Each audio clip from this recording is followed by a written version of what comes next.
This one is going to be cash flowing right away. Year one. Hello and welcome to Pillars of Wealth Creation, where we talk about creating financial success with a special focus on business and real estate. I'm your host, Todd Dexheimer. Now, let's get to it. Hello and welcome back to Pillars of Wealth Creation. I'm your host, Todd Dexheimer. With me, as always, we got Matt Jones. Matt, how are you doing today? I'm doing excellent. How are you doing, Todd? I'm doing fantastic, man. It's been a busy last couple of weeks. Well, not busy, just different. I've been traveling. I was in Mexico for my sister-in-law's wedding. That was a lot of fun. We took the kids. We like to explore. We never like to do kind of what everybody else is doing. And so we rented a car. That was an experience. And we've done this. My wife and I actually did this before, but we rented a car and we drove a couple hours outside of Cancun. We flew into Cancun, drove 2.5 hours away, and stayed in a little town called Valladolid, and used that as our hub. Stayed in like this little boutique hotel. It wasn't little; it was, I don't know, a decent sized boutique hotel. And ate the local food and went to the local shops. It was a lot of fun. But man, Matt, Mexico. So most people think of Mexico, they think of like Cancun or the resort towns. Most people that have been to Mexico have only been to the resorts. But when you get off resort and truly get into the real towns, it's quite different. And when we drove from Cancun to Valladolid, and then from Valladolid, we drove up to Rio Lagardas, and we drove to Ekbalam and these other places. And you're going through these little towns, and even Valladolid, a bigger town, but you go through these towns and you realize how much poverty there really is. And I don't even know if I would call it poverty. It's just the way they live. Now, it is poverty, but I mean, it's just that these people are living in small little houses. They're not like our houses. They're like somebody's bedroom, essentially. There's just these little tiny houses, fairly run down. Most towns, little shops. It's a lot different than what you see in the resort towns. If you've ever been to Cancun, if anybody's ever been to Cancun, or probably most of the other resort towns in Mexico, I would challenge you to rent a car. You can do it for like $10 a day and go travel actually the countryside and explore. We ate at these local restaurants. I mean, we stopped at this place most people wouldn't even think about stopping at, and had a great lunch. $7 for all of us, including drinks. So it was just a blast, and I love exploring different cultures. You appreciate what you have. You appreciate what they have and how they live their lives, and it's just a lot of fun to mingle with the local people too. Just super nice people. Awesome. Yeah. I love traveling as well. So it's always an amazing experience. I find that I learn more about my own culture and my own belief system than when I travel, because I'm forced to think like, okay, other people do things differently. Why do I do things the way I do?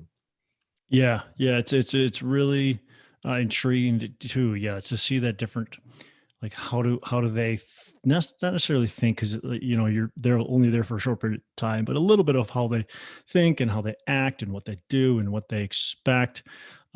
Just a lot different to be in other people's culture, and to really appreciate kind of what they're doing.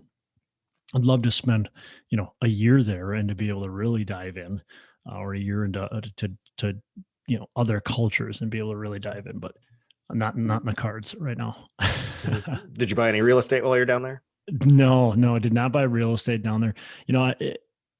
You said, "Hey, should we talk about real estate in Mexico?" And I'm like, "Well, I don't really know real estate in Mexico, but what I have heard is that you can't really buy real estate in Mexico. It's a lease, so you can buy a lease to the real estate."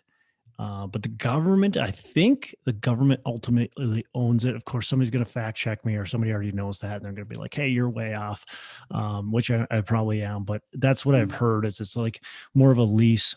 You don't own it. The government owns it, and you just get to do certain things with it, essentially, Very which cool. is maybe why the homes aren't as nice. I don't know.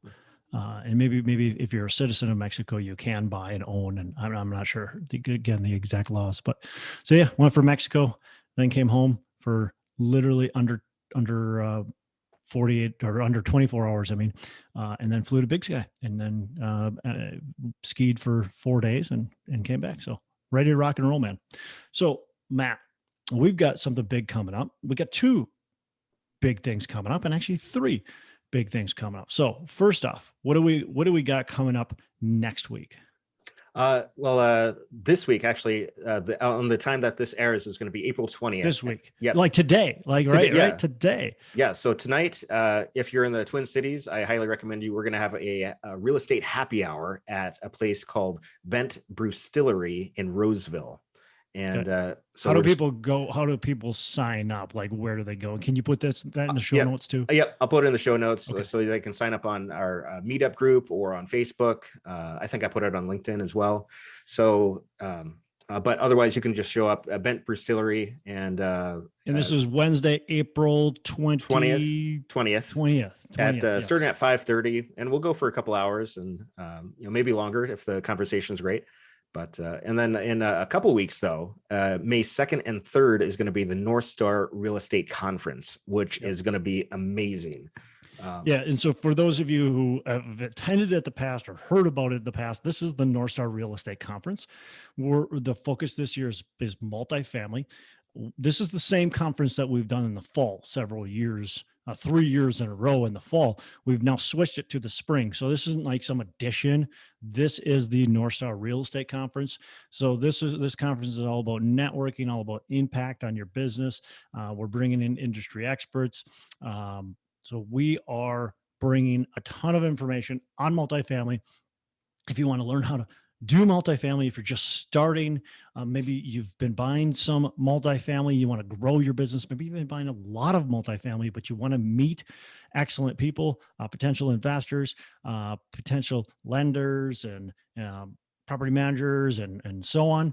This is a great place to be. So, Matt, what were the dates again?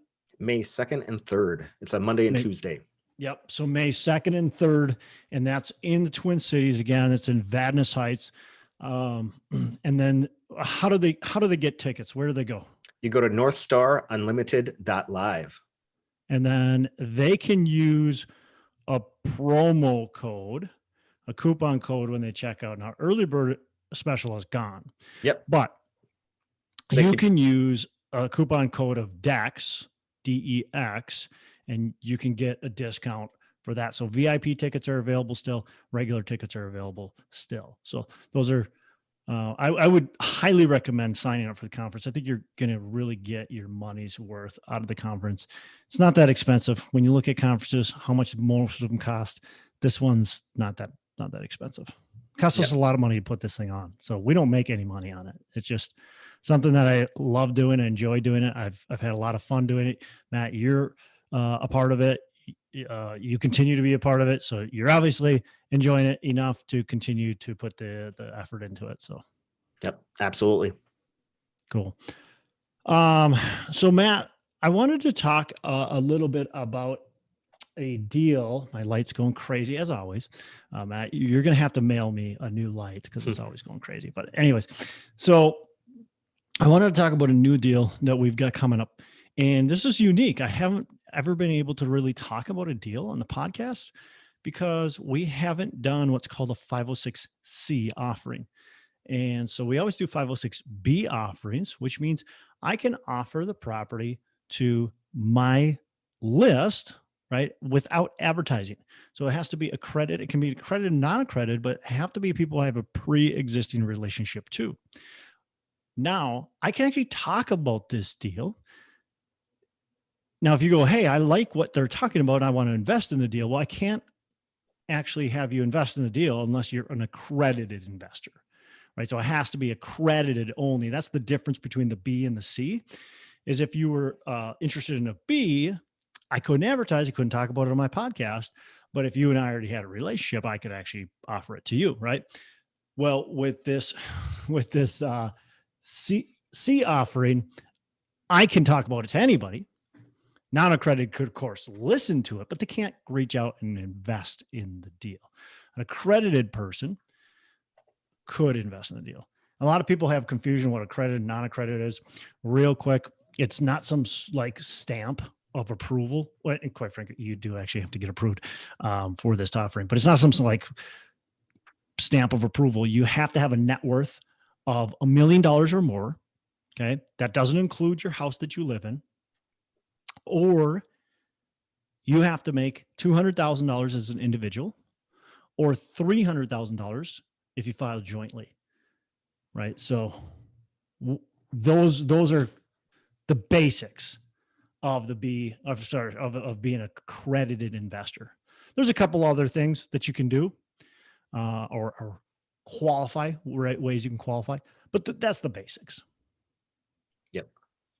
Those are the general ways. If you've like taken a Series 7 or, for example, or some other type of securities licensure, then that qualifies you as well. Right.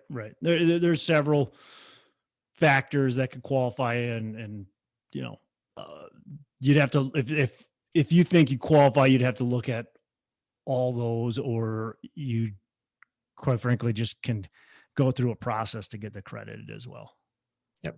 So this deal is for accredited investors only, and because of that, it allows us to advertise, or to you to advertise and talk about it publicly, like on the just podcast. Talk about it, right? Because that's one of the bummers is like, I get a deal I'm kind of excited about, I want to talk about it. I can't even talk about it on the podcast. I got to be careful what I say about it. I can't post on Facebook, so I just try to be really careful. Like if I'm at a property doing an inspection, I would love to like be walking around and showing people and telling them about the deal, stuff like that. But I can't do it if it's 506B, because that if somebody calls me up and goes, hey, want to invest in your deal, or the SEC just gets wind of it and they go, hey, we feel like you're advertising, I could get in trouble for that. So I got to be really quiet about it. And so I try not to talk too much about it. I might say, hey, I got some deals coming up. Right. But even then, like I just got to be careful, right? With the 506C, I don't have to be that careful. We can talk about this deal. We can talk about any deal that's a 506C. So that's what's exciting about it. I'm going to be traveling over to this property in May, and we won't have closed on the deal. And so normally I couldn't tell anybody about it. But in May, I plan on, probably doing some Facebook Lives on the deal, talking about what we're doing to the property. We can talk about the area, all that kind of stuff. And it's no big deal because we've got this publicly advertised through the 506C. All right. Well, let's get into the deal. Yeah. Well, first of all, I think we've talked about why 506B versus 506C and vice versa. We just decided this would give us an opportunity to expand our outreach, right? It's a smaller raise. The total raise is approximately $5 million. I think it's 4.8 exactly. But it allows us to really get the word out there. So it's not even necessarily, so somebody, if you're listening here and going, you're looking at doing a raise, which one should I do? 506B, 506C. There's pros and cons, of course. Go back to the archives. You can listen to some of those pros and cons. But one of the pros for us was that we can publicly advertise and we can get the word out there while the deal is active. And we actually aren't expecting to get a bunch of investors on this deal that are outside of our relationship. Okay. So we're expecting to fill this deal up with pretty much all of our own contacts already. But one of the goals is people will hear about this deal. They'll see the deal that's live, that hasn't closed yet, and they'll get excited about the opportunity, call us, and that'll start a relationship with them. So this is more of a relationship building versus we're going to get a bunch of people into this deal that we don't know. Most people still won't invest with you unless they know you. Familiarity, right? Now, some people will. So we might get some investors that'll invest in this deal that we don't have a pre-existing relationship with. But again, the goal is to have this be an outreach tool, have this be a deal that's live right now, that people will reach out to us and we can talk to them about that deal. We can talk to them about our company and about what we do, and we can get them in our investor database for future deals. So that's one of the big reasons. I hear some people that are like, hey, I'm going to do this 506C because then I'll be able to advertise or be able to raise all this money. They think they think that if they can advertise, they're going to be able to raise like millions and millions of dollars. That's just not true. Like, you need to be able to raise 90% of your capital out with your pre-existing relationships, right? If you're counting on more than 10% coming from not non pre-existing relationships, I think you're in for some headaches right there, some heartache, right? It's not going to happen likely. Maybe you're really, really good at advertising. Maybe you get 15%, but it's probably going to come from your relationships. So just understand that, and understand that you're also removing those non-accredited investors. So if that's a big part of your relationship base, you're removing them. They can't invest. Yeah, that makes sense.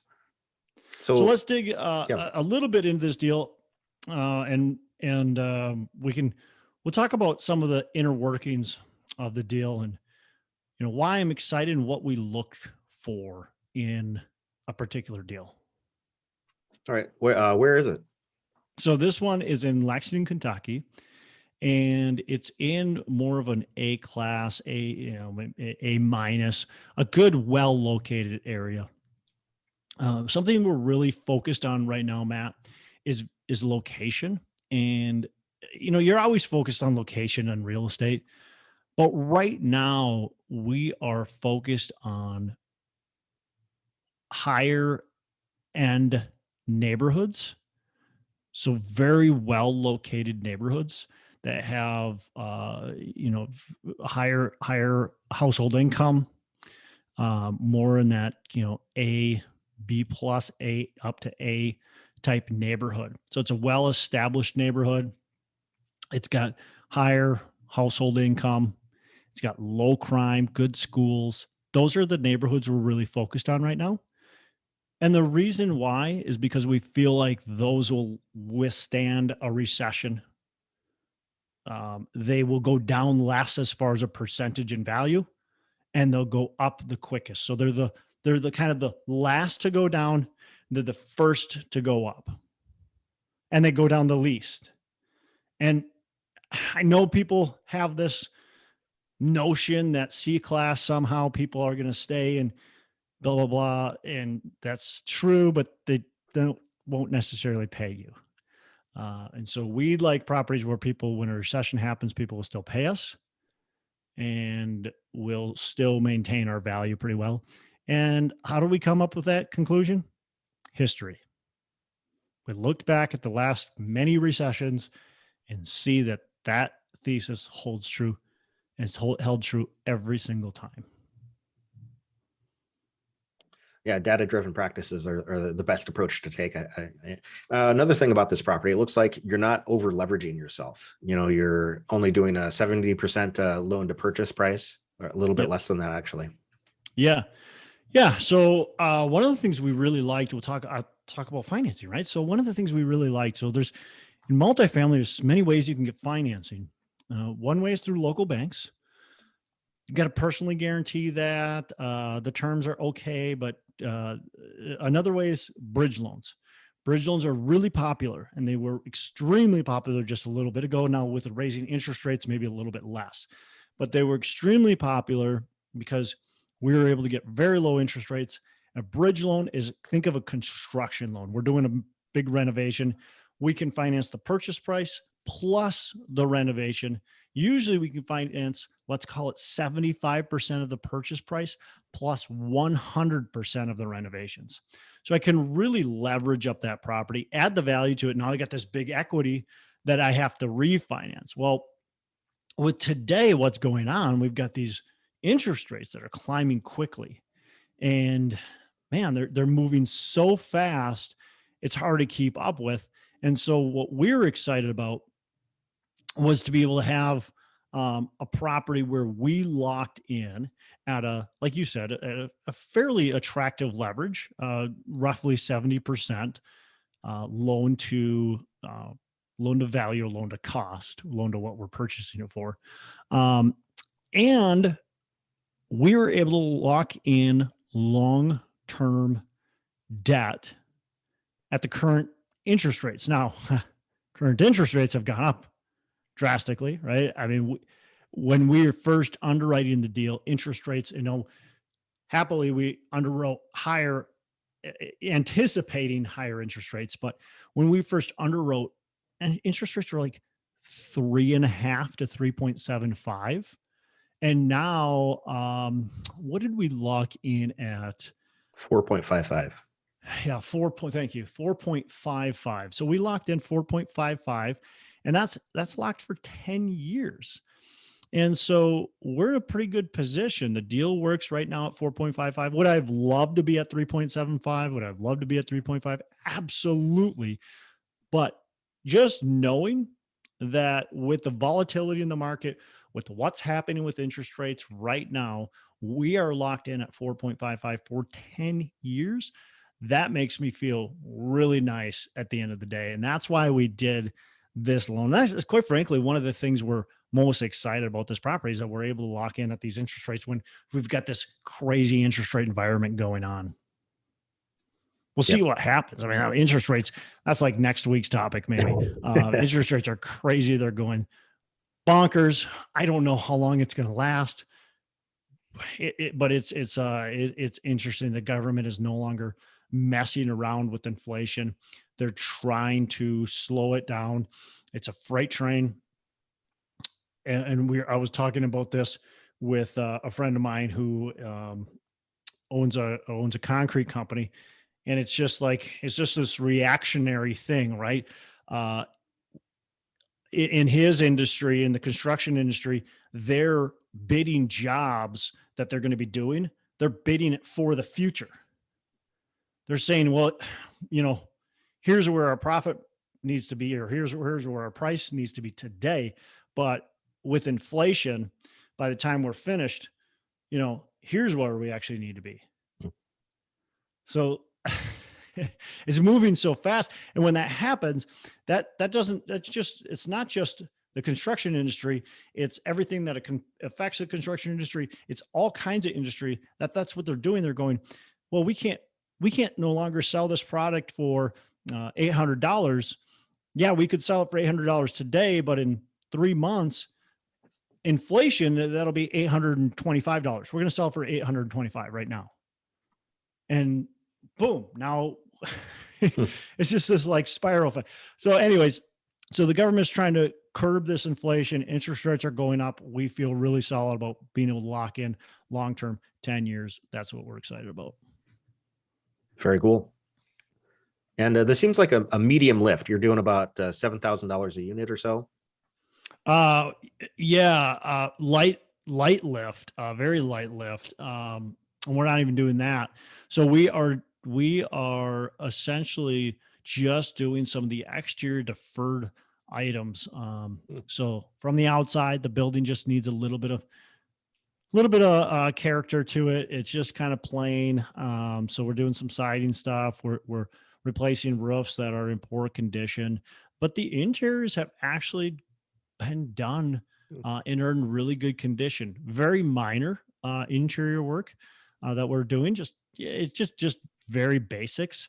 But we don't have to do any of the big lifts. So that's another nice thing about this is we're not going to be affected by inflation as far as construction prices. Like it's basically laid out for us already. This is more of a management play, Matt. This property was purchased, they renovated, and they just didn't do a good job on lease out. And so they've got a pretty heavy loss to lease.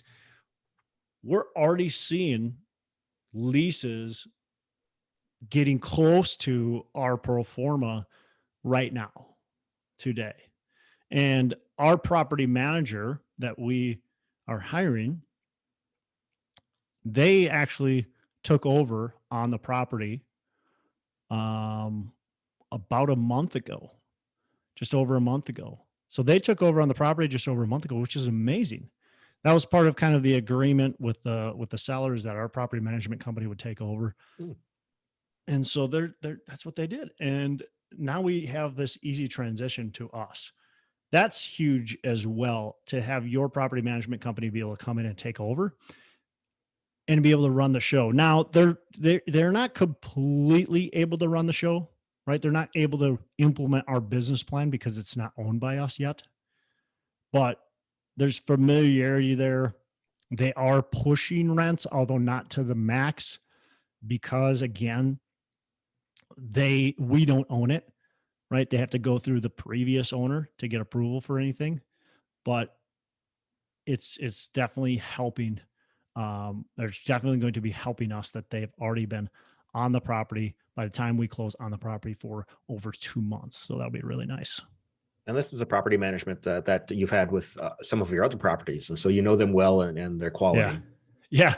Yeah. I mean, these guys, they took over for two of my properties that were struggling. This was right before COVID. These properties were struggling. We were doing big renovations, and they took over and immediately started collecting back due rent. Immediately, we raised rents considerably, and we got all these renovations done. COVID hit. I was freaked out, man. I thought, crap, like this, we're going to lose these properties because nobody's going to pay. At the time, you're seeing all this like stuff on the news, these horror stories. Tenants aren't paying rent, and tenants are refusing to pay rent, blah, blah, blah. And you thought, the world's going to end. Of course, that didn't happen. And our property management company, they did an excellent job.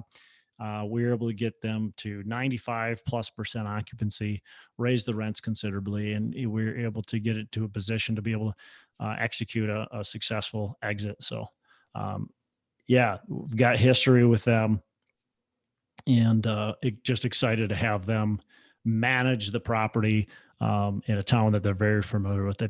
They manage a lot of properties in. And this property, it looks like it's going to cash flow from year one. Yeah. So, something that is not actually a lot of our properties. A lot of our properties, we do bigger value adds, and so they don't cash flow right away.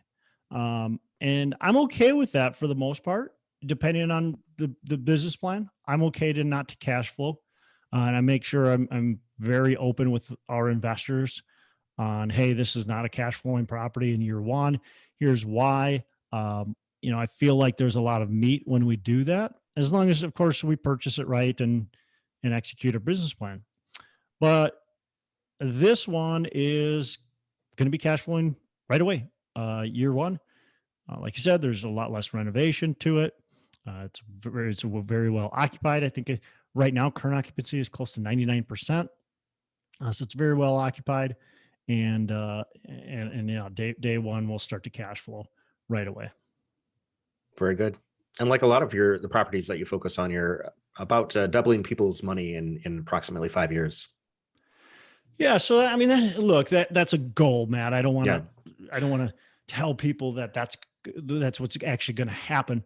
But when we underwrite a property, we try to be conservative. We try to be smart about our underwriting, and try not to get too aggressive on rent assumptions and all that kind of stuff. But what we try to say is, look, this property would work for us. Here's the purchase price.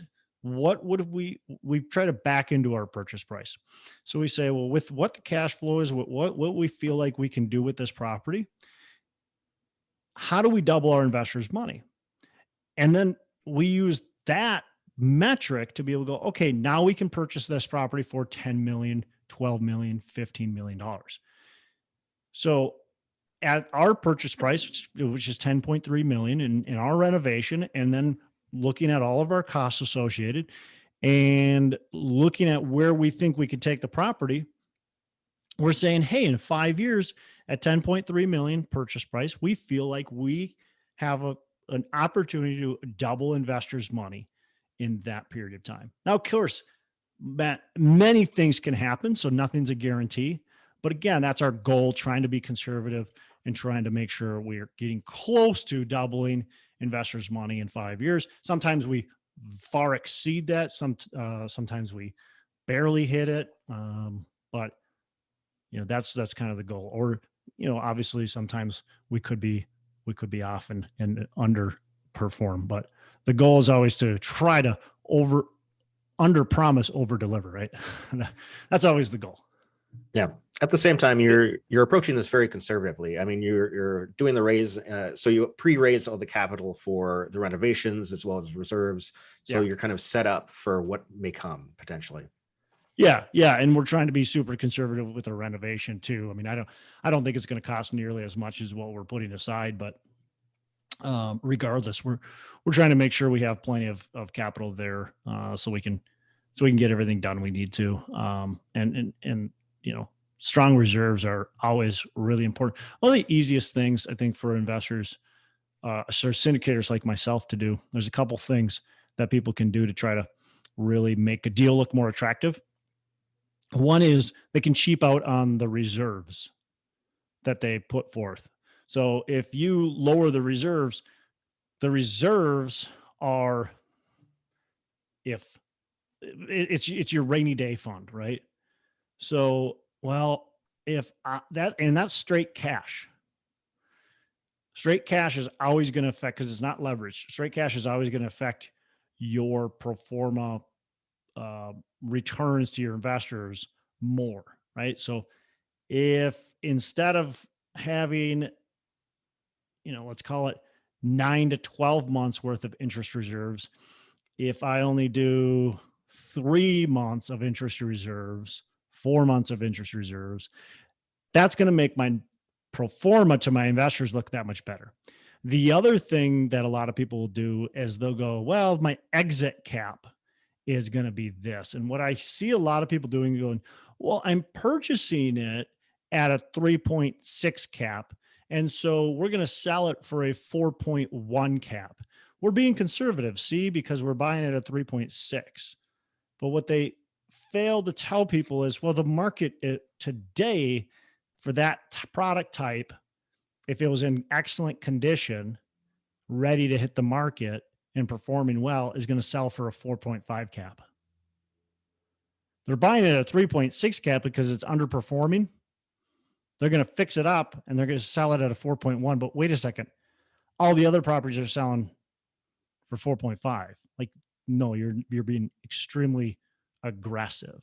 So those are two big things that people, I think, syndicators do. And I don't want to say they're being malicious about it, but they do it and that helps boost their returns. So we're trying to be very honest about cap rates and smart about our reserves.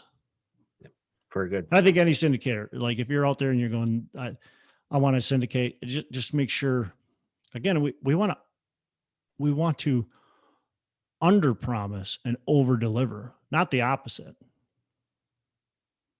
Yeah, it makes sense. You want to share good news with your investors at each turn. Yeah. And look, in this market, I think multifamily is poised to be strong. I think inflation is going to help multifamily. One of the beautiful things about inflation is that it dissolves your debt, essentially, right? As property values go up at such a high rate, your debt doesn't change, and so it basically dissolves debt. So there's a lot of strength with inflation, and when you look at the inventory crisis that we have out there, I think multifamily is going to be very strong. But at the same time, I think there's a really good opportunity or a really good chance that we're going to be having a recession over the next few years.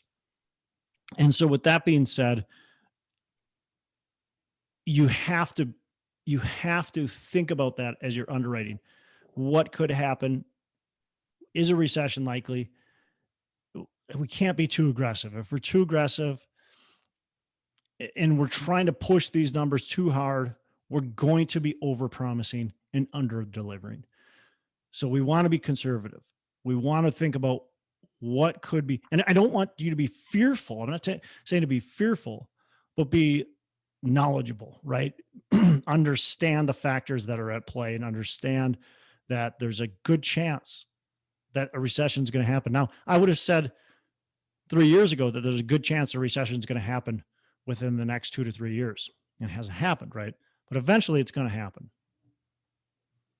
Yeah, and when it does, I think there's a lot of these syndicators who are too aggressive, and they're going to be, the music is going to stop, and they're going to be caught without a chair. Well, there's a lot of investors in general, right? So a lot of certainly syndicators, but a lot of people that are buying it, the duplex and the fourplex and stuff like that. They, a lot of people are out there. They've got their 9 to 5 job, and they heard on some podcast, or they just read about it or whatever, or their uncle did it. And so they want to buy this duplex or this rental property, but they're working a full-time job. Their focus isn't really on it. They don't have time to be finding the best deal. They don't have time to be renovating and adding equity. So they just buy something more turnkey for whatever the market's selling for. And they want to get it quick. They don't have time to go look for these deals. And those people are also going to be in a world of hurt if a recession does happen, because they again, this is a side hustle for them, and their job is what's actually bringing home the bacon, right? Whereas this is your main thing, and you're well prepared, for as prepared as one can be for a recession. Right. We're trying to be very prepared, and this is our focus. And so, yeah, we're trying to be prudent with what we're doing. It's not a side hustle.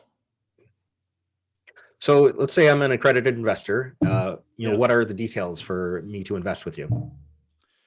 Well, so what we do when we have a deal, we get a deal under contract, we do our due diligence, and assuming everything's pushing forward, what we end up doing is creating a slide deck.